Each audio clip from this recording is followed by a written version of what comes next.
মাননীয় স্পিকার, আপনাকে ধন্যবাদ। আমি নুরুদ্দিন চৌধুরী নয়ন, লক্ষ্মীপুর ২ কার্যপ্রণালী বিধির ৩১ বিধি অনুসারে গুরুত্বপূর্ণ বিষয়ে মনোযোগ আকর্ষণের নোটিশ উত্থাপন করছি। উত্থাপনীয় বিষয় লক্ষ্মীপুর জেলাধীন রায়পুর পৌর এলাকার প্রাণ কেন্দ্রে স্থাপিত রায়পুর মহিলা কলেজটি এমপিওভুক্তকরণ প্রসঙ্গে। আমার নির্বাচনী এলাকা লক্ষ্মীপুর ২ এর অন্তর্গত রায়পুর পৌর এলাকার প্রাণ কেন্দ্রে স্থাপিত রায়পুর মহিলা কলেজটি বহু সংখ্যক ছাত্রীরা পড়াশোনা করে, কিন্তু মহিলা কলেজটি এখন পর্যন্ত এমপিওভুক্ত না হওয়ায় সরকারি সুযোগ সুবিধা হইতে বঞ্চিত রইয়াছে। কলেজটি বহু দূর দূরান্ত হইতে, অনেক দুর্গম এলাকা হইতে ছাত্রীরা এসে পড়াশোনা করে। শহরের প্রাণ কেন্দ্রে স্থাপিত হওয়ায় এর যাতায়াত ব্যবস্থাও খুবই ভালো। নারী শিক্ষার মান উন্নয়ন ও প্রসারের পূর্ব শর্ত হচ্ছে নারীদের সুষ্ঠুভাবে শিক্ষা লাভ করা।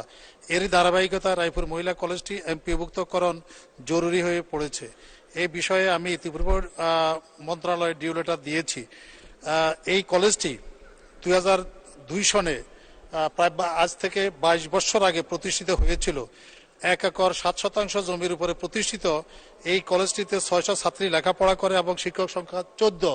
গুরুত্বপূর্ণ এই কলেজটিকে এমপিওভুক্তকরণের প্রয়োজনীয় ব্যবস্থা গ্রহণের জন্য মাননীয় শিক্ষামন্ত্রীর সদয় দৃষ্টি আকর্ষণ করছি। আপনাকে ধন্যবাদ মাননীয় স্পিকার।